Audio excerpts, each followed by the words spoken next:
শক্তি চাবলৈ সাজু হওক হিমন্ত বিশ্ব শৰ্মা অহা 23 এপ্ৰিলত ৰাজ্য কপাবলৈ সাজু হৈছে আমচুৰ নেতৃত্বত লাখ লাখ মুছলমান ওলাই আহিব ৰাজপথলৈ প্ৰতিবাদ সাব্যস্ত কৰিব ওয়াকফ সংশোধনী আইনৰ বিৰোধিতাৰে আৰু মুছলমানৰ ওপৰত যি ধৰণৰ অত্যাচাৰ চলি আছে তাৰ বিৰোধিতাৰে মুছলমানে কপাব সমগ্ৰ ৰাজ্য আৰু 23 এপ্ৰিলত বৃহৎ আন্দোলনৰ কাৰ্যসূচী ৰূপায়ণ কৰিবলৈ গৈ আছে আমচুৱে এই মুহূৰ্তৰে ডাঙৰ খবৰ লৈ আহিছো ডাঙৰ খবৰ এই মুহূৰ্তত 23 এপ্ৰিলত ৰাজ্য কপাবলৈ সাজু আমচুৰ নেতৃত্বত হ'বলৈ গৈ আছে বৃহৎ প্ৰতিবাদী কাৰ্যসূচী বিজেপি চৰকাৰৰ বিৰুদ্ধে ওলাই আহিব ৰাজ্যৰ লাখ লাখ মুছলমান প্ৰতিবাদ সাব্যস্ত কৰা হ'ব চৰকাৰৰ বিৰুদ্ধে 23 এপ্ৰিলত প্ৰতিবাদত কপিব সমগ্ৰ ৰাজ্য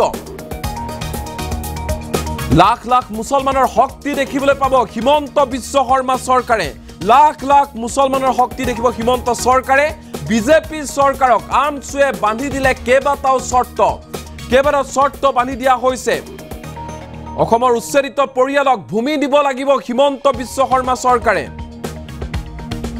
মেডিকেলত সংখ্যালঘুৰ আসনৰ সংখ্যা বৃদ্ধিৰ দাবী উত্থাপন কৰিছে আমচুৱে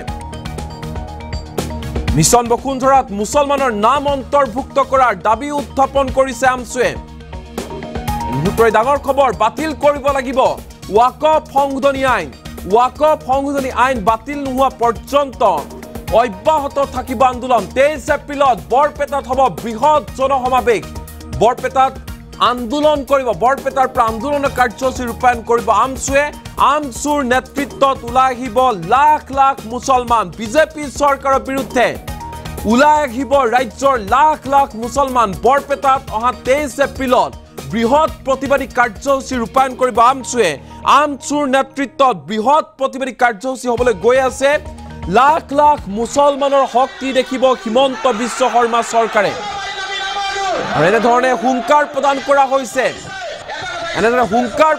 হৈছে একত্ৰিত হৈছে এইসকল মুছলমান জনতা তীব্ৰ প্ৰতিবাদ হ'ব চৰকাৰৰ বিৰুদ্ধে বৃহৎ প্ৰতিবাদী কাৰ্যসূচী ৰূপায়ণ কৰিবলৈ সাজু হৈছে আমচুৰ নেতৃত্বত এনেধৰণ দেখিবলৈ পোৱা গৈছে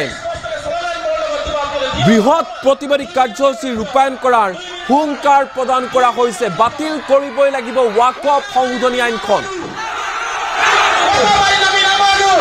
এনেধৰণে একত্ৰিত হৈছে অকল মুছলমান জনতা বৃহৎ প্ৰতিবাদী কাৰ্যসূচী হ'ব চৰকাৰৰ বিৰুদ্ধে মুছলমানৰ শক্তি দেখিবলৈ পাব হিমন্ত বিশ্ব শৰ্মা চৰকাৰে একত্ৰিত হৈ আছে মুছলমান জনতা ওয়াকফ সংশোধনী আইনখন কোনো কাৰণতেই মানি লোৱা নহ'ব বুলি স্পষ্ট কৰি দিছে এনেধৰণে মুছলমান জনতাই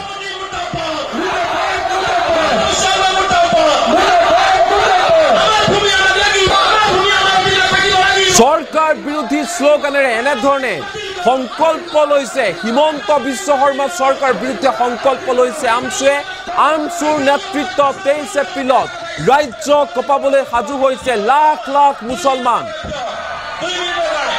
মুছলমানৰ মাটি মুছলমানকে লাগিব ওয়াকফৰ সম্পত্তি মুছলমানকে লাগিব তাত চকু দিবলৈ মোদী চৰকাৰ কোন হয় ওয়াকফ সংশোধনী আইনখন মুছলমান বিৰোধী আখ্যা দিছে সংবিধান বিৰোধী আখ্যা দিছে আৰু ইয়াৰ বিৰুদ্ধে প্ৰতিবাদ অব্যাহত থাকিব আন্দোলন অব্যাহত থাকিব বুলি হুংকাৰ প্ৰদান কৰিছে আমচুৰ সভাপতি ৰেজাউল কৰিম চৰকাৰৰ ফালৰ পৰা এনেধৰণে হুংকাৰ প্ৰদান কৰা হৈছে বৃহৎ প্ৰতিবাদী কাৰ্যসূচী ৰূপায়ণ কৰিবলৈ গৈ আছে এনেধৰণে সংকল্প লৈছে মুছলমান জনতাই বৃহৎ প্ৰতিবাদী কাৰ্যসূচী ৰূপায়ণ কৰিবলৈ সাজু হৈছে আমচু লাখ লাখ মুছলমানৰ শক্তি দেখিবলৈ পাব হিমন্ত বিশ্ব শৰ্মা চৰকাৰে আৰু 23 এপ্ৰিলত হ'ব চৰকাৰৰ বিৰুদ্ধে বৃহৎ প্ৰতিবাদী কাৰ্যসূচী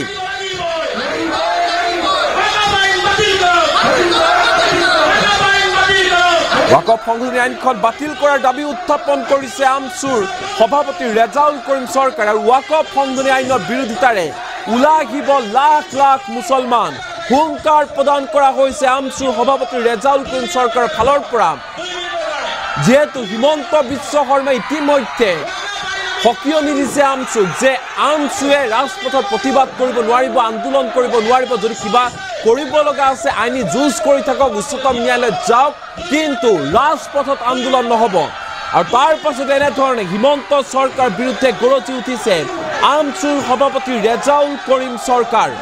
ৰেজাউল কৰিম চৰকাৰ ফালৰ পৰা স্পষ্ট ৰূপত ঘোষণা হৈছে প্ৰতিবাদ হ'ব, গণতান্ত্ৰিক আন্দোলন হ'ব, মুছলমানৰ শক্তি দেখিবলৈ পাব হিমন্ত বিশ্ব শৰ্মা চৰকাৰে। কোনো কাৰণতে ৱাকফ সংশোধনী আইনখন মানি লোৱা নাছিলোঁ আৰু কোনো মুছলমানে ৱাকফ সংশোধনী আইনখন মানি নলয়, সেই কথা স্পষ্ট। সমান্তৰালকৈ যিসকল ভূমিহীন মুছলমান লোক আছে তেওঁলোকক মাটি দিবই লাগিব হিমন্ত বিশ্ব শৰ্মা চৰকাৰে। মেডিকেলত আসনৰ সংখ্যা বৃদ্ধি কৰিব লাগিব মুছলমান ল'ৰা ছোৱালীৰ বাবে হিমন্ত বিশ্ব শৰ্মা চৰকাৰে। এনেধৰণৰ দাবী উত্থাপন কৰিছে আমছুৰ সভাপতি ৰেজাউল কৰিম চৰকাৰে। কিন্তু আটাইতকৈ ডাঙৰ কথাটো হৈছে যে অহা 23 এপ্ৰিলত হিমন্ত চৰকাৰ বিৰুদ্ধে অৰ্থাৎ পৰহিলৈ, আজি হৈছে 21 এপ্ৰিল, কাইলৈ 22 আৰু পৰহিলে 23 এপ্ৰিলত বৰপেটাত বৃহৎ আন্দোলনৰ কাৰ্যসূচী ঘোষণা কৰিছে আমছুৰ সভাপতি ৰেজাউল কৰিম চৰকাৰে। আৰু আমি দেখুৱাইছো এই মুহূৰ্তত কেনেধৰণে সংকল্প লৈছে। চাওক এই দৃশ্য, হাজাৰ হাজাৰ মুছলমান জনতা একত্ৰিত হৈছে আৰু সংকল্প লৈছে ৱাকফ সংশোধনী আইনৰ বিৰুদ্ধে বৃহৎ প্ৰতিবাদ হ'ব, আন্দোলন হ'ব। দেখুৱাইছে এই মুহূৰ্তত এই দৃশ্য।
प्रतिबाद अब्याहत राखिছো। আমি গণতান্ত্ৰিকভাবে শান্তিপূৰ্ণভাবে আমি प्रतिबाद সাব্যস্ত কৰিয়ে যাম। আমি এই আইন নামানো যেতিয়ালৈকে এই আইন সৰকাৰে বাতিল নকৰে। আমি কৈছো যে আমি বৌদ্ধিকভাৱে যুঁজিম, আমি ৰাজপথতো যুঁজিম, আমি আইনগতভাৱে যুঁজিম। আৰু তিনিওটা ক্ষেত্ৰতে আমি আগবাঢ়িছো। ইতিমধ্যে আইনগত ক্ষেত্ৰখিনিতো আমাৰ আইনী উপদেষ্টাসকলৰ লগত আলোচনা চলি আছে। যদি আইনগতভাৱে আমি আগবাঢ়ি যাম, আমি বৌদ্ধিকভাৱে আলোচনা চলি আছে। আমি গুৱাহাটীৰ মধ্যে হওক, দিল্লীতে হওক, আমি বৌদ্ধিকভাৱে ইয়াৰ লগত আমি অনুষ্ঠিত কৰিম, আলোচনা কৰিম। আৰু লগতে আমি ৰাজপথত আন্দোলন অব্যাহত ৰাখিম। আজি আমি মুখ্যমন্ত্ৰী যিমানে বহুত ধৰণৰ ভাবুকি দি আছে, পুলিচ লগাইছে, আমাৰ কৰ্মী চুচুৰাই গাড়ীৰ পৰা নমাই আছে, আমাৰ কৰ্মীৰ ওপৰত চহী লৈ আছে, থানাই থানাই মাতি লৈ, মছজিদ কমিটি, আমাৰ ঈদগাহ কমিটিৰ সভাপতি সম্পাদকসকলক লৈ ভাবুকি দিয়া হৈছে, চহী লোৱা হৈছে। গতিকে এই ধৰণৰ কাৰুকাৰ্যৰে মুখ্যমন্ত্ৰীয়ে কেতিয়াও আমাৰ আন্দোলন দমন কৰিব নোৱাৰে। আমাৰ অধিকাৰৰ কাৰণে আমি কথা কমেই। আমি সদায় গণতান্ত্ৰিক আন্দোলনেৰ বিশ্বাসী, গতিকে আমি শান্তিপূৰ্ণভাৱে আমাৰ গণতান্ত্ৰিক আন্দোলন আমি অব্যাহত ৰাখিম। গতিকে মুখ্যমন্ত্ৰী পুলিশ লগাই ভয় ভাবুকি দমন নীতিৰে আমাৰ এই আন্দোলন বন্ধ কৰিব নোৱাৰে। মুখ্যমন্ত্ৰী যোৱাকালিও কৈছে 150 মানুহলৈ আন্দোলন কৰিছে। মই ভাবো যে মুখ্যমন্ত্ৰী ডাঙৰীয়াৰ যদি গৃহ বিভাগৰ সোৰ্চ আটাইতকৈ দুৰ্বল সোৰ্চ মুখ্যমন্ত্ৰী, তাৰ মুখ্যমন্ত্ৰী ভুল ইনফৰমেশ্যন দি আছে। কাৰণ মুখ্যমন্ত্ৰী ডাঙৰীয়াই যদি ইমানেই আমচুৰ আন্দোলন যদি হোৱাই নাই, তেনেহ'লে আমচুৰ কৰ্মকৰ্তাৰ ওপৰত ইমান অত্যাচাৰ কৰিলে কিয়? মই ঘৰৰ পুলিচ কিয় পঠালে? আজি আমাৰ ল'ৰাক বিভিন্ন জিলাত কিয় গ্ৰেপ্তাৰ কৰিবলগীয়া হ'ল? গতিকে গুৱাহাটীত কি আন্দোলন হৈছে মুখ্যমন্ত্ৰীৰ হাতত তথ্য নাই নেকি? গতিকে মুখ্যমন্ত্ৰী ডাঙৰীয়া আচলতে আমচুৰ আন্দোলনক ভয় কৰিছে আৰু মুখ্যমন্ত্ৰী ডাঙৰীয়ে ভয় খাইছে যে সংখ্যালঘু ৰাইজে গণতান্ত্ৰিকভাৱে আন্দোলন কৰিলে মুখ্যমন্ত্ৰীৰ যি ধৰণে আচলতে দমন নীতি চলে, দমন নীতি সংখ্যালঘু ৰাইজে নামানে আৰু আন্দোলন চলি থাকিব। গতিকে মই মুখ্যমন্ত্ৰী ডাঙৰীক স্পষ্টভাৱে বুজাই দিব বিচাৰিছো যে আপুনি যিমানেই ভয় পাব কি ধমকি বা জেল নেদিব কিয়, জেল সদায় আমাৰ কাৰণে আদৰণীয়। আমি আমাৰ গণতান্ত্ৰিক কথা বাৰ্তাবিলাক আমি কৰি যাম আৰু আমি শান্তিপূৰ্ণভাৱে চলিম। আৰু কোনো ধৰণৰ অসমৰ মুছলমানে কোনো ধৰণৰ হিংসাত্মক আন্দোলনৰ বিশ্বাসী নহয়। কোনো ধৰণৰ আজি মুখ্যমন্ত্ৰী কৈছে ডাঙৰ ডাঙৰ উৎঘাত কৰাৰ পৰিকল্পনা কৰা হৈছে, সম্পূৰ্ণ মিছা কথা, বোকাত মিছা কথা। মুখ্যমন্ত্ৰীক যোনে ইনফৰমেশ্যন দিয়ে মুখ্যমন্ত্ৰীক কৈছে আটাইতকৈ দুৰ্বল ইনফৰমেশ্যন। যদি অসমৰ মুছলমানে কেতিয়াও তাহানিও আজিলৈকে কোনো ধৰণৰ হিংসাত্মক আন্দোলন বা অসমখনৰ ক্ষতিকাৰক কোনো চিন্তা কৰা নাই, কিন্তু নিজৰ অধিকাৰৰ কাৰণে কথা কম। তাত যদি কোনোবাই বলপূৰ্বকভাৱে দমন কৰিব বিচাৰে, সেই বলপূৰ্বক দমন নীতিক আমি যিকোনো প্ৰকাৰে গণতান্ত্ৰিক আন্দোলনৰ জৰিয়তে প্ৰতিহত কৰাৰ কাৰণে চেষ্টা কৰিম। গতিকে মুখ্যমন্ত্ৰী ডাঙৰীয়াক এটা আহ্বান জনাইছো যে আপুনি মানুহক উত্তেজিত কৰি, উত্তেজনা সৃষ্টি কৰি, মানুহৰ মাজত বিভাজন সৃষ্টি কৰি, মানুহৰ মাজত সংঘাত সৃষ্টি কৰাৰ যিটো পৰিৱেশ তৈয়াৰ কৰিব বিচাৰিছে, এই পৰিৱেশৰ পৰা আপুনি আঁতৰি আহি মানুহৰ গণতান্ত্ৰিক কথা কোৱাৰ অধিকাৰ আছে, বাক স্বাধীনতা আছে, সেইখিনি শুনাৰ ধৈৰ্য মুখ্যমন্ত্ৰীয়ে ৰাখক। প্ৰতিবাদ অব্যাহত ৰাখিছো। আমি গণতান্ত্ৰিকভাৱে শান্তিপূৰ্ণভাৱে আমি প্ৰতিবাদ সাব্যস্ত কৰিয়ে যাম। আমি এই আইন নামানো যেতিয়ালৈকে এই আইন চৰকাৰে বাতিল নকৰে। আমি কৈছো যে আমি বৌদ্ধিকভাৱে যুঁজিম, আমি ৰাজপথতো যুঁজিম, আমি আইনগতভাৱে যুঁজিম। আৰু তিনিওটা ক্ষেত্ৰতে আমি আগবাঢ়িছো। ইতিমধ্যে আইনগত ক্ষেত্ৰখিনিতো আমাৰ আইনী উপদেষ্টাসকলৰ লগত আলোচনা চলি আছে। গতিকে আইনগতভাৱে আমি আগবাঢ়ি যাম। আমি বৌদ্ধিকভাৱে আলোচনা চলি আছে। আমি গুৱাহাটীৰ মজিয়াতে হওক, দিল্লীতে হওক, আমি বৌদ্ধিকভাৱে ইয়াৰ লগত আমি আলোচনা কৰিম আৰু লগতে আমি ৰাজপথতো আন্দোলন অব্যাহত ৰাখিম। আজি আমি মুখ্যমন্ত্ৰী যিমানে বহুত ধৰণৰ ভাবুকি দি আছে, পুলিচ লগাইছে, আমাৰ কৰ্মীক চুচৰাই গাড়ীৰ পৰা নমাই আছে, আমাৰ কৰ্মীৰ ওপৰত চহী লৈ আছে, থানাই মাতি লৈ, মছজিদ কমিটি, আমাৰ ঈদগাহ কমিটিৰ সভাপতি সম্পাদকসকলক লৈ ভাবুকি দিয়া হৈছে, চহী লোৱা হৈছে। গতিকে এই ধৰণৰ কাৰুকাৰ্যৰে মুখ্যমন্ত্ৰীয়ে কেতিয়াও আমাৰ আন্দোলন দমন কৰিব নোৱাৰে। আমাৰ অধিকাৰৰ কাৰণে আমি কথা কমেই, আমি সদায় গণতান্ত্ৰিক আন্দোলনৰ বিশ্বাসী। গতিকে আমি শান্তিপূৰ্ণভাৱে আমাৰ গণতান্ত্ৰিক আন্দোলন আমি অব্যাহত ৰাখিম। গতিকে মুখ্যমন্ত্ৰীৰ পুলিচ লগাই ভয় ভাবুকি দমন নীতিৰে আমাৰ এই আন্দোলন বন্ধ কৰিব নোৱাৰে। মুখ্যমন্ত্ৰী যোৱাকালিও কৈছে 150 মানুহলৈ আন্দোলন কৰিছে। মই ভাবো যে মুখ্যমন্ত্ৰী ডাঙৰীয়াৰ যদি গৃহ বিভাগৰ সোৰ্চ আটাইতকৈ দুৰ্বল সোৰ্চ মুখ্যমন্ত্ৰী, তাৰ মুখ্যমন্ত্ৰী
বিনোদ হাজরিকাতে ভাইকে প্রমোশন করে দলনটাকে, কিন্তু আজ 8টা বছর নিকল গেলে ওই সিম্পল দলনটাকে স্টেজ নির্মাণ করে কিনেছিল বিজেপি সরকার। কি করলো? এরা তো বিজেপি সরকার আমক করলে টাওয়াক করলে এই দলনটাকে সমাধান করলে। आज हमने डीसी सामने जाएंगे, हमने लेके जाएंगे डीसी सामने दलनटाके निर्माण करे खातिर तरीके दीपक राय के सामने रखी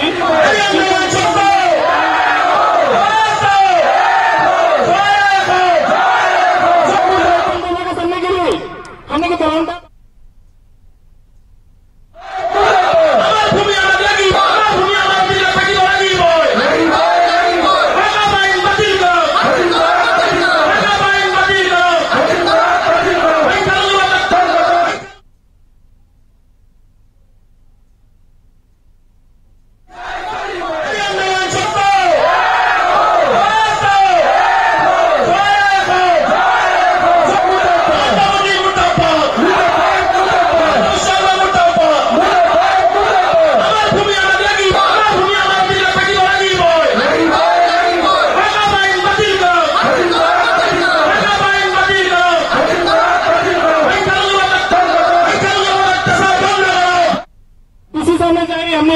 लेके जाएंगे डीसी सामने दलनटाके निर्माण करे खातिर तरीके दीपक राय के सामने रखी, কিন্তু আজ পর্যন্ত এই দলনটাকে নির্মাণ করা না হলে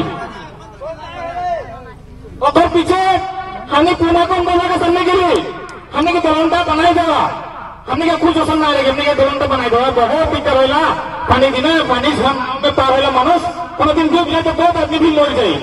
তো কিন্তু ওগুলো বুঝতে হলে আরো তো বেশি দিন না, এখন 6 মহিনা পহলে দুটা একটা মা আর এক বেটা একে সঙ্গে হলে দলনটা ডুবতে মরে গেলে, কিন্তু ওপর বিনিময়ে কোনো ধরনের ব্যবস্থা গ্রহণ করে না।